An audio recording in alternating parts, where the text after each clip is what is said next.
Bismillah, Assalamualaikum warahmatullahi wabarakatuh.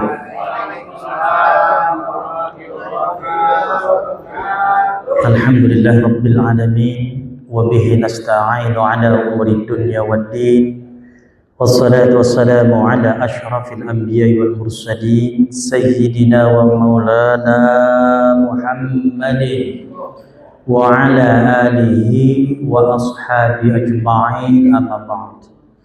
Qala Allah Ta'ala fi kitabihil aziz, a'udzu billahi minasy syaithanir rajim, bismillahirrahmanirrahim.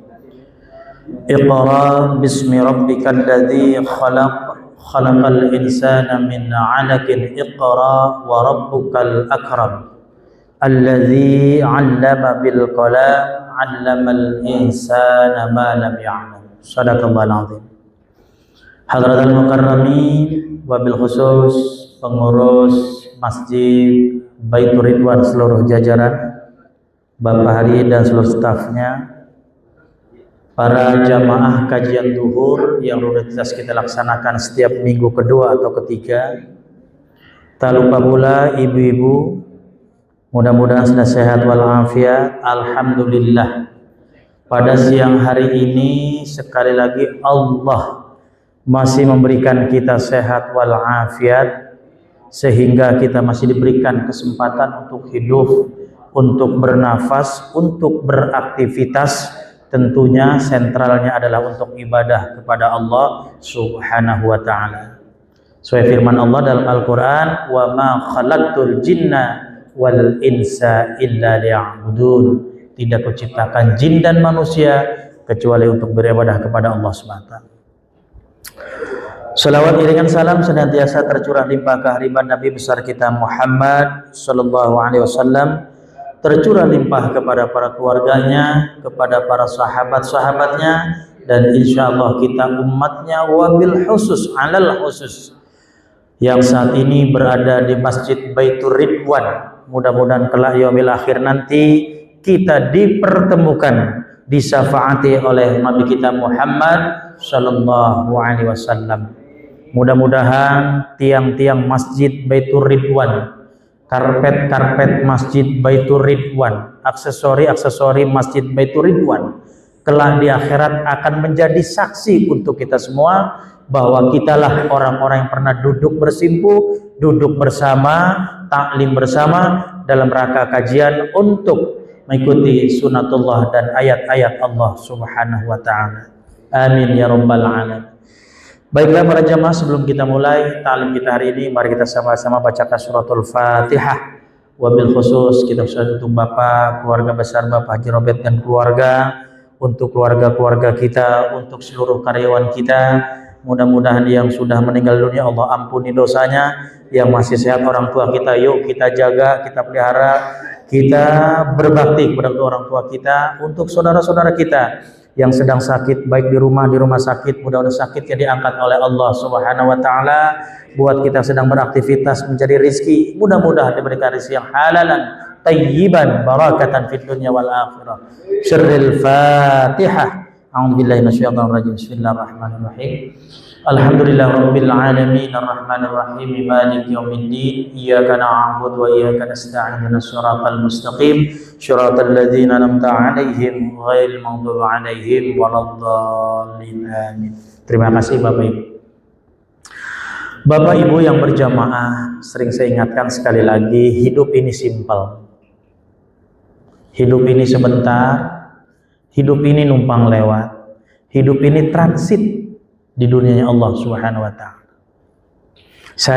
Kita semuanya mengingatkan, jangan terlena dengan kehidupan dunia, jangan terlena dengan godaan-godaan dunia, jangan terlena dengan kenikmatan-kenikmatan dunia. Walaupun dunia memang berhak kita cari dan Allah Rasulnya yang nyuruh, tapi jangan sampai kita terbenam, kita tenggelam, kita terkukung, kita terpenjarakan oleh kenikmatan-kenikmatan dan status-status dunia yang sangat menggiurkan buat kehidupan manusia. Allah sudah wanti-wanti, wa mal hayatud dunya illa mata'ul ghurur. Kehidupan dunia kalian tuh yang nikmat, yang bahagia, yang punya jabatan tinggi, yang punya rumah, yang punya kendaraan mewah. Kata Allah, mata'ul ghurur, itu cuma bercanda, cuma bersendau gurau, cuma sebentar, cuma numpang lewat, cuma titipan, cuma amanah, cuma kita nikmati sebentar saja. Setelah itu kita akan beranjak start dari dunia, akan finish di sebuah kehidupan yang kekal abadi negeri akhirat. Itulah sesungguhnya awal proses dari sebuah kehidupan, yakni negeri akhirat. Baik Bapak Ibu sekalian, kajian kita zuhur kali ini adalah pemimpin dalam pandangan Al-Quran. Baik, kita kutip satu hadis yang diriwayatkan oleh At-Tirmidzi.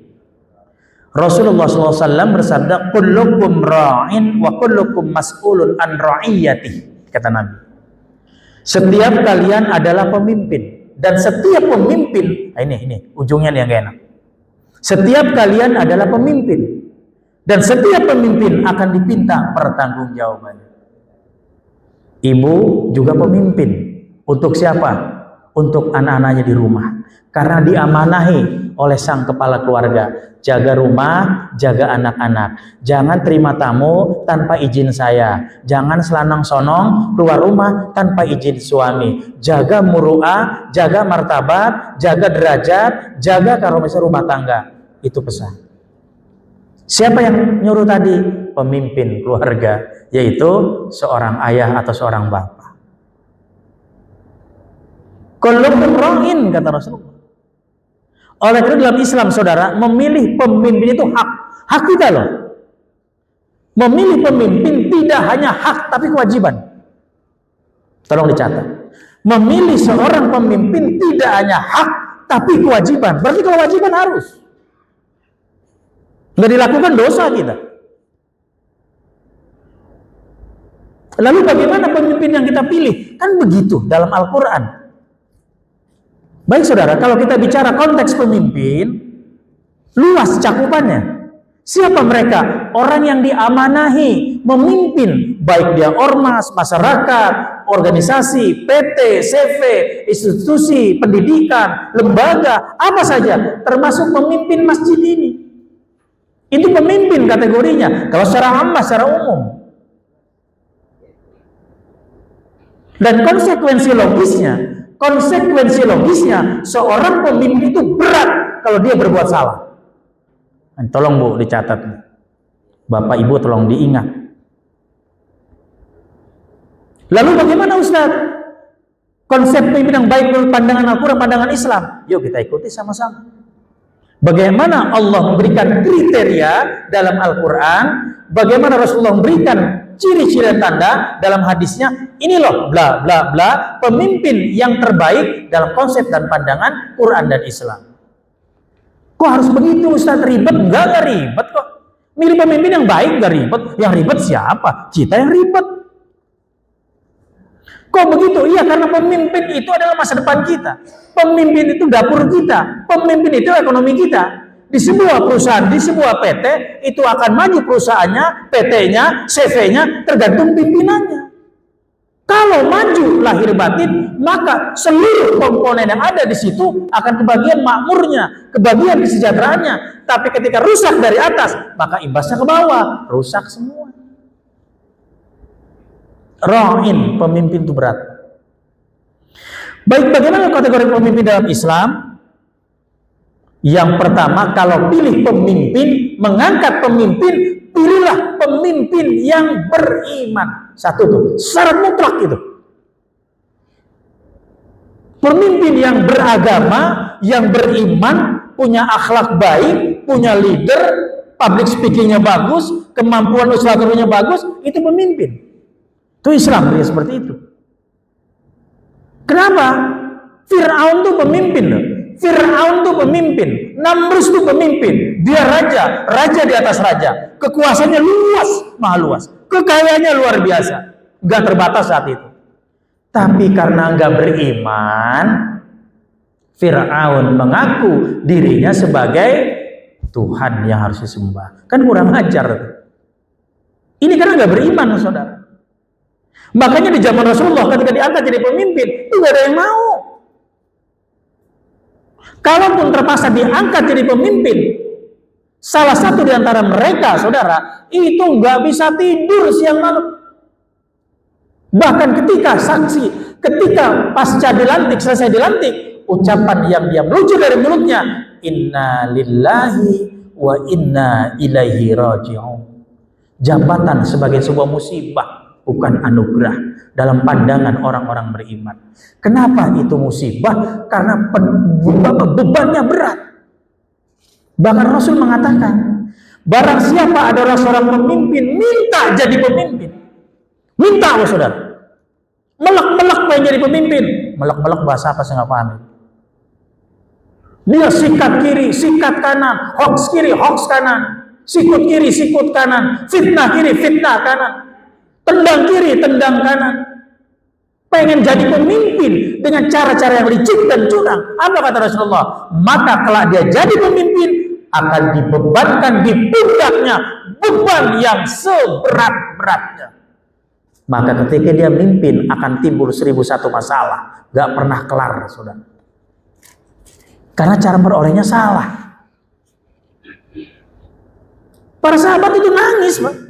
Begitu pagi dia akan jadi pemimpin, malam dilantik, pagi sembab itu matanya, bengkak matanya, kebi cabi pipinya. Kenapa? Semalaman dia nggak tidur menangis, saudara. Saking takut.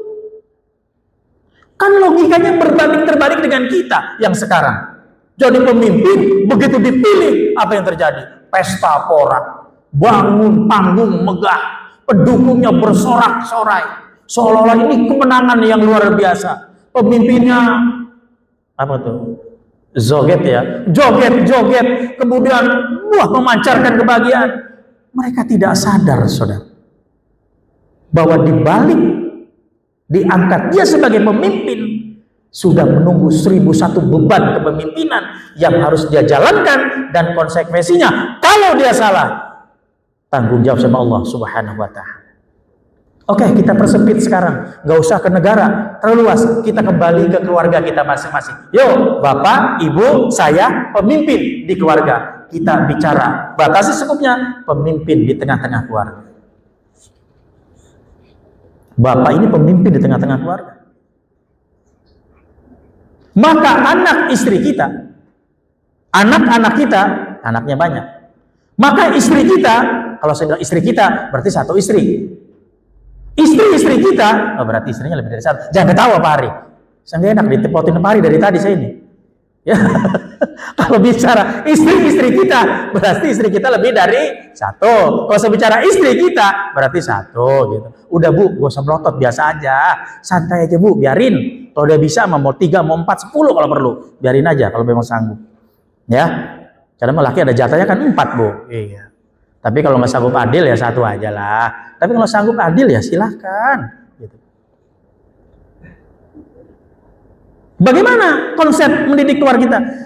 Mohon Bapak maaf, anak-anak kita, istri kita itu tanggung jawabnya semua terbebani pada sosok seorang pemimpin yang bernama Bapak atau Ayah. Suami. Ar-rijalu qawwamuna 'alan nisa.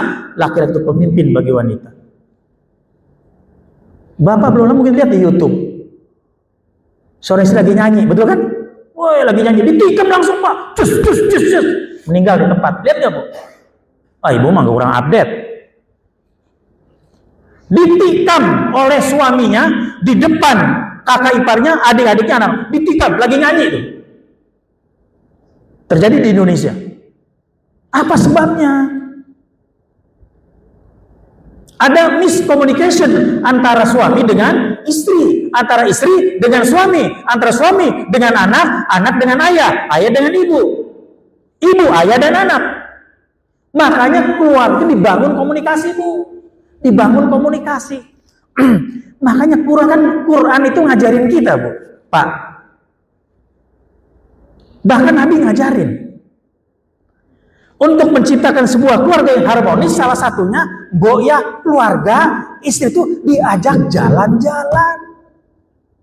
Pak Ari, ajak jalan-jalan Pak. Yang sederhana aja lah. Tuh di waduk murah meriah tuh, nongkrong, sewa tikar, ngopi. Itu ya Pak, yang pakai lepis. Ya Pak, kita bercengkrama anak istri, suruh mainan tuh. Atau ajak piknik kata Rasulullah untuk memikniki alam. Ajak ke alam terbuka, ke alam liar. Itu Nabi yang ngajarin loh. Kenapa ke alam? Nanti dia akan paham betapa besarnya alam ciptaan Allah, betapa indahnya air terjun, betapa indahnya pegunungan, betapa rimbun dan hijaunya tumbuh-tumbuhan. Diberikan pemahaman di situ. Nah, ini gunung ciptaan Allah, itu air terjun ciptaan Allah, itu gunung yang rimbun hijau ciptaan Allah. Maka secara tidak langsung, di samping kita piknik, kita touring, kita berjalan-jalan, kita sudah memberikan masukan keimanan kepada anak-anak kita. Kenapa? Karena alam itu juga termasuk ayat-ayat Allah, masuk ayat kauniyah, ayat yang tidak tercatat. Gunung itu ayat Allah, Pak. Sekali-kali bawa istri anak camping.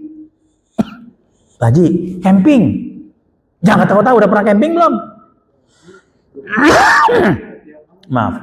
Bawa anak istri di bawah kaki pegunungan, bawa tenda, kita camping, tidak sekedar camping, tapi bagaimana kita memberikan peran aktif kepada anak-anak kita, istri kita, ada nilai-nilai keimanan di sana.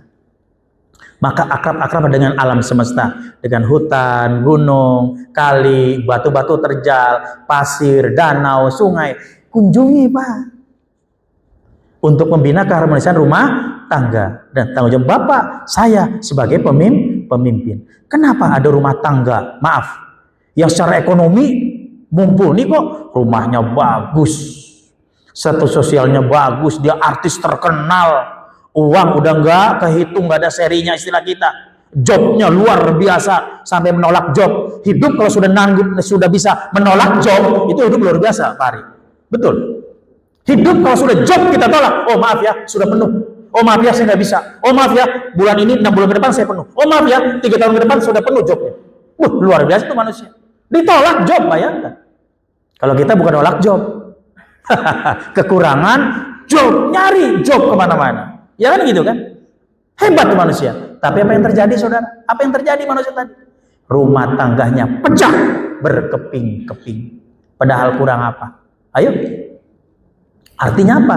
Karena keimanan, agama, Quran tidak dihadirkan di rumah tangganya. Maka centang perenang, bawaannya berantem melulu, istri emosi melulu, lagi senggol dikit marah, senggol dikit piring terbang, kenceng terbang, rice cooker pecah, itu kan, pintu ditendang, lemari ditonjok, kan begitu kan? Kenapa? Kering kerontang keimanannya. Banyak rumah tangga pecah, kandas di tengah jalan. Karena apa? Karena tidak komunikasi alias miscommunication. Yang kedua, saudara, punya kemampuan leader.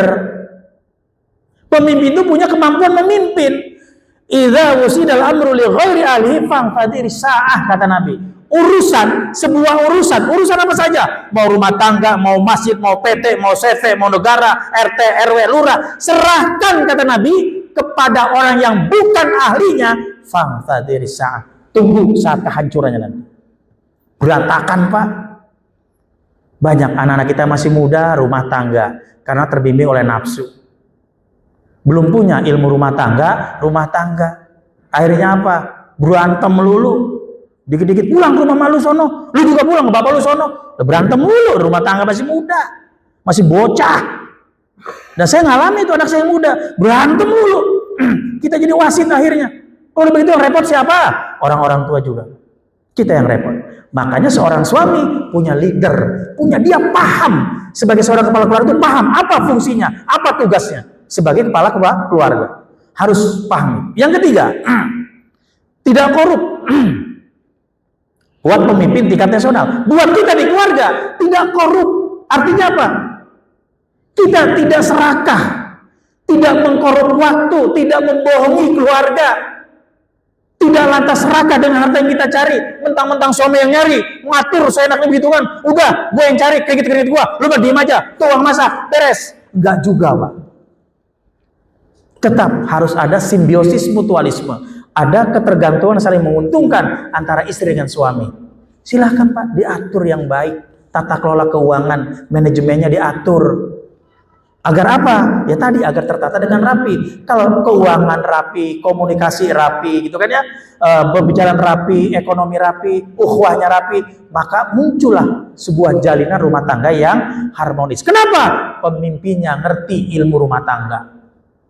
Pemimpinnya punya leader. Public speakingnya bagus. Sehingga bisa mengcover komunikasi keluarga. Maaf sekali lagi, banyak keluarga yang kelihatan mewah, rumahnya megah, wah, tapi pecah di tengah jalan. Kenapa? Komunikasi nggak terjalin. Yang keempat, tidak zalim. Awas. Buat bapak-bapak, jangan zalim sama anak istri kita. Ingat ketika izab qabul, kita tuh dititipin, Pak, sama orang tua istri kita. Maka ketika Pak Hari menerima seorang perempuan yang sudah sah dia nikahi, maka tanggung jawabnya pindah dari ibu bapaknya, pindah ke Pak Hari.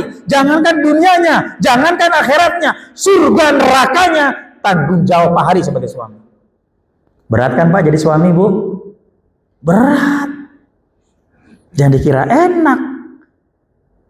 Makanya, ya ayyuhalladzina amanu qu anfusakum wa ahlikum naro. Wahai orang beriman, jaga dirimu dan keluargamu. Dirimu, keluargamu. Dirimu siapa? Pemimpin rumah tangga. Keluargamu siapa? Anak dan istri-istri kita, istri-istri dan anak-anak kita. Tanggung jawab kita, Pak Hari. Makanya di rumah tangga itu berat, Pak. Jadi pemimpin itu berat. Kembali kepada para pemimpin, para rasul. Kenapa para sahabat nangis? Dia takut. Ketika dia akan jadi pemimpin, dia tidur nyenyak, makan kenyang, sementara ada terserah. Gak usah kita mimpi jadi presiden, udah mimpi keluarga kita aja lah. Ibu juga pemimpin yang amanah. Jangan hianati suami, suami jangan hianati istri. Ada tupoksinya masing-masing. Apa tugas istri? Sesuai anjuran Islam. Ya jaga keluarga, jaga muru'ah, jaga harga diri, jaga anak-anak. Kemana-mana izin suami, Bu. Jangan selanang-selonong. Sekarang ibu itu surga nerakanya ada di suami. Surga nunut, neraka katut. Kan begitu ya.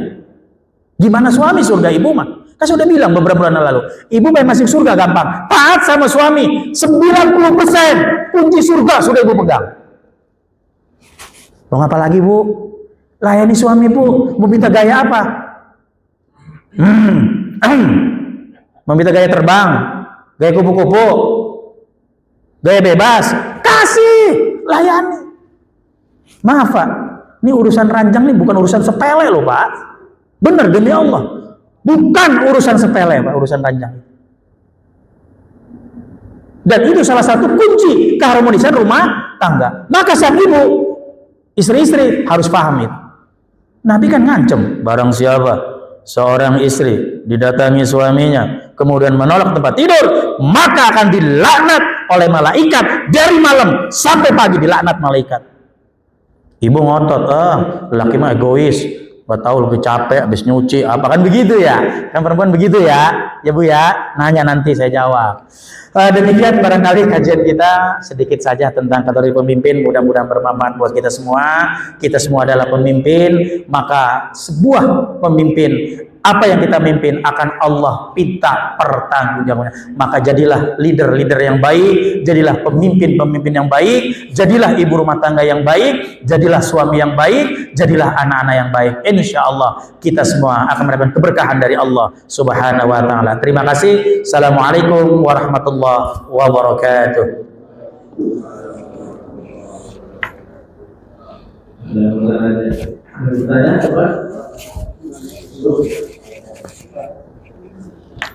Assalamualaikum warahmatullahi wabarakatuh. Waalaikumsalam warahmatullahi wabarakatuh.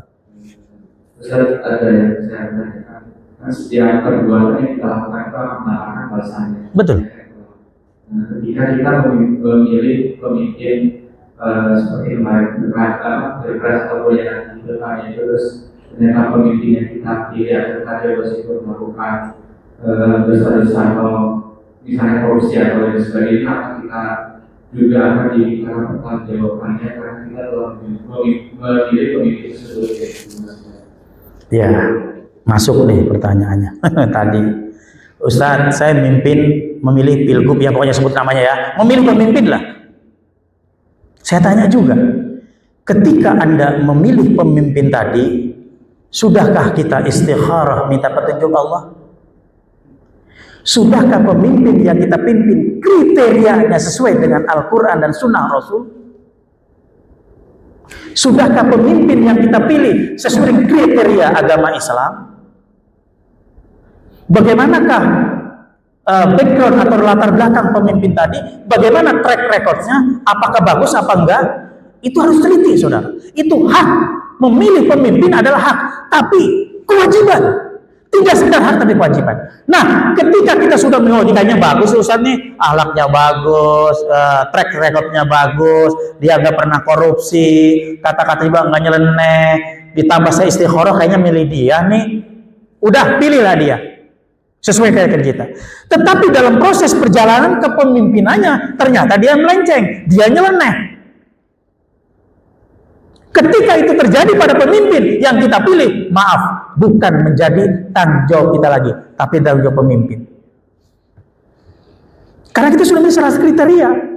Loh kok jadi begini? Itulah kekuasaan. Awalnya alim, adem, enak, senyum, sumringah, dingin. Tapi ketika berbenturan dengan kekuasaan, dengan keuangan, dengan jabatan, manusia akan berubah. Manusia akan berubah. Yang tadinya alim, bagus, jadi pemimpin, wah udah repot. Padahal kita milih dia, gitu kan? Padahal kita milih dia, kita amani sebagai pemimpin. Tapi ketika jadi tidak sesuai dengan apa yang kita harapkan, gitu kan? Kok ternyata begini, kok perilakunya begini, kemarin dia begitu perasaan. Demi Allah, tanggung jawab dia sebagai pemimpin. Kita lepas tanggung jawab. Karena kita sudah memilih secara kriteria Islam, dia kriteria itu ada, tapi ketika sudah jadi, dia menyimpang dari aturan-aturan sebagai seorang pemimpin. Anda tidak tanggung jawab lagi. Urusan dia, Allah, dunia dan akhirat. Gitu Pak.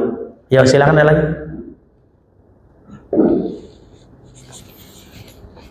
Assalamualaikum warahmatullahi wabarakatuh. Pertanyaannya mungkin dari beberapa kehidupan sehari-hari dan juga ayat sehari akan bisa tidak langsung. Kalau tadi kan ada bahasa ada jalur kaum Al-Nisa. Bagaimana kalau dalam kondisi sehari-harinya adalah suami takut istri? Akhirnya adalah definisi kepemimpinan di rumah itu berarti istri terkait sama itu. Yang kedua adalah bahwa menjadi pemimpin kan kadang-kadang sikap egonya akan muncul juga. Betul. Dikoreksi atau mau dilihat orang, kayaknya itu nggak akan ada solusi atau nggak akan ada definisi yang melihat bahwa apa yang berjalan itu benar cocok atau sesuai gitu. Nah, bagaimana sikap orang untuk melakukan sesuatu sehingga dia betul dia menerapkan definisi pemimpin atau juga menerapkan mendengarkan apa yang menjadi masukan dari orang lain. Waalaikumsalam. Yang pertama, ikatan suami takut istri. Tadi kalau merujuk kepada ayat Ar-Rijalu qawwamuna 'alan nisa, laki-laki pemimpin wanita. Tiba-tiba dalam skup rumah tangga, maaf, karena penghasilan istrinya lebih besar dari suaminya, ibu ketawa. Maka status dan posisi suami berubah nih. Jadi bukan istri dia. Waduh, bini gua gajinya gede banget. 10 kali lipat saya nih. Gua ngasih cuman 10 juta lah, gaji dia 100 juta. Nah, dalam konteks ini tidak bersinggungan, saudara. Berapapun besar gaji seorang istri, berapapun betapa kecil gaji seorang suami, tetap yang lebih berhak dimakan istri adalah gaji suami. Gaji si istri yang 100 juta, maaf, tidak berhak dimakan suami. Kecuali izin. Mah, pinjem dong 200 juta dulu. Ya, pinjem kelakuan lo. Pinjem lu bayar kagak. Laki udah biasa gitu mah. Dia pinjem doang, bayar kagak. Udah minjem uang gua, nyemplakin gua juga lo. Ya, udah, ampun dah. Gitu ya. Nah, bagaimana Pak? Agar tidak bersinggungan. Sesuai dengan tupoksinya. Apa kewajiban istri dalam Islam dan apa kewajiban suami dalam Islam? Kalau masing-masing menempati posisi hak dan kewajibannya, itu akan linear, Pak. Nggak akan ada benturan. Maaf ibu, sebesar apapun gaji ibu, jangan meremehkan gaji suami. Sebesar apapun penghasilan ibu, tetap hormati posisi dia sebagai suami. Karena besarnya gaji ibu, hebatnya dia di kantor sebagai manajer, sebagai direktur utama, entah apalah namanya, tetap dia wanita ketika kembali kepada rumah, maka dia ada di lutut suaminya. Artinya apa? Tetap mengabdi pada suami. Gak bisa, mana? Ajak anak keluar tuh. Mentang-mentang di PT-nya direktur, dirut direktur utama, sampai rumah ke bawah-bawah gayanya. Soalnya suami karyawannya. Oh, gak bisa. Gak bisa. Jadi semua tergantung tupoksinya. Kerjalah.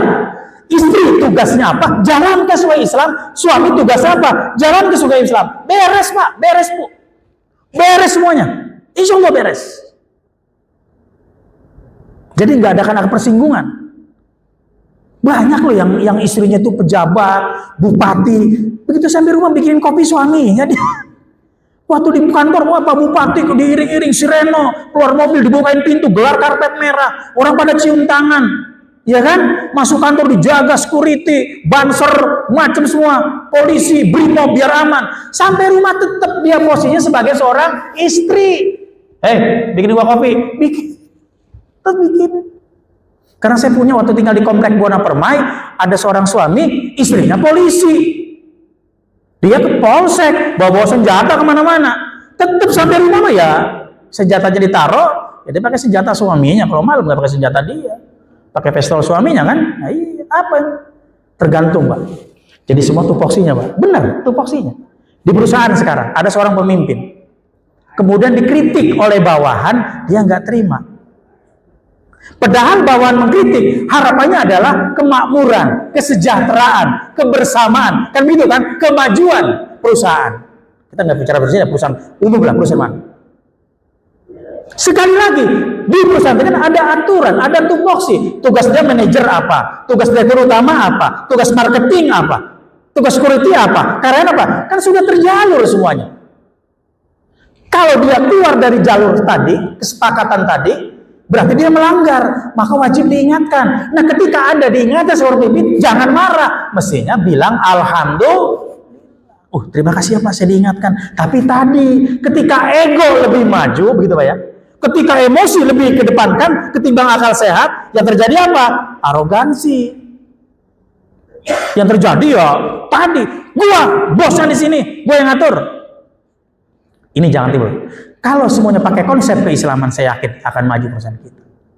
Lihat bagian para rasul, sahabat-sahabat Nabi memanage perusahaan, mereka maju semua, ahli-ahli dagang, sampai oleh Allah direkam dalam surat Al-Quraisy, li'ila fi Quraisyin ila fihim rihlatash shita was-sayf falyabudu rabb, dan seterusnya. Itu gambaran bagaimana para manajer, para marketing, para direktur Islam memanage perusahaan, mereka maju ekonominya dan tahan berabad-abad.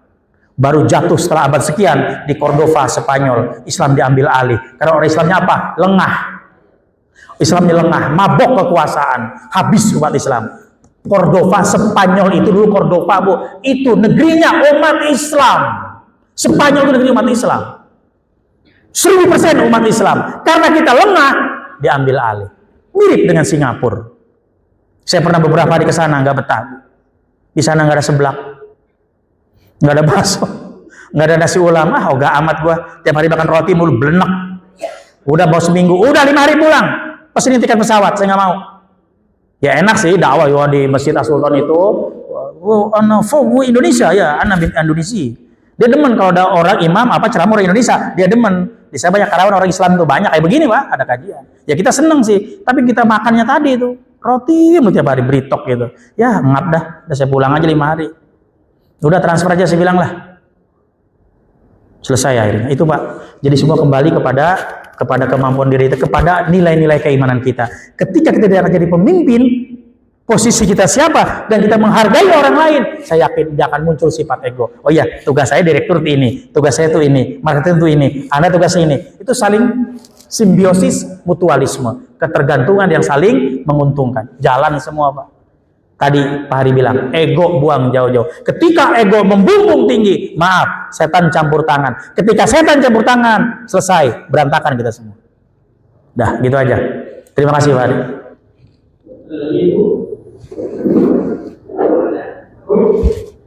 Ibu, Ntar di belakang jangan dumel ya.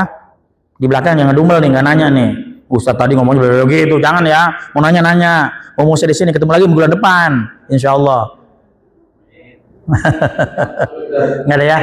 Baik, terima kasih sekalian. Yang baik semua datang dari Allah. Yang salah memang saya orang bodoh, bukan orang pintar. Mohon maaf. Jangan merasa digurui, jangan merasa diceramahi saya. Jangan, demi Allah jangan. Saya nggak mau. Ya, jangan merasa ngaji ya, masih jangan.